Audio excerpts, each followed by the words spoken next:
Tell us about the series. It's an epic love story and a political thriller about two men who meet at the height of the McCarthy era, and it follows their sort of tumultuous relationship over the course of the 50s, 60s, 70s, and 80s. So it traces a long period of time. It also follows some other characters played by Allison Williams, who I know you love, Jelani Aladdin, Noah Ricketts.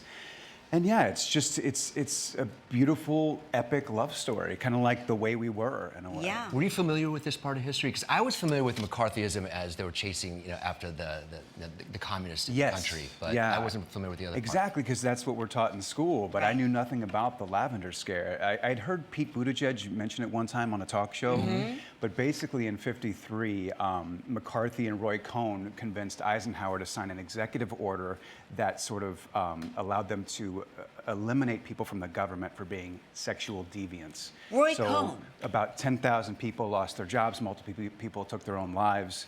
So it was a really dark part of our history. And you said it spans decades. I noticed that they aged you up. They what did. was, and you and Allison both had something going on with your mouth there. I had a mouthpiece that wasn't terribly dissimilar to the one that Marlon Brando had in Godfather. So that was and then they kind of super glued our skin together to give us extra wrinkles. And so it was, I think learning to speak with that was one of the bigger challenges.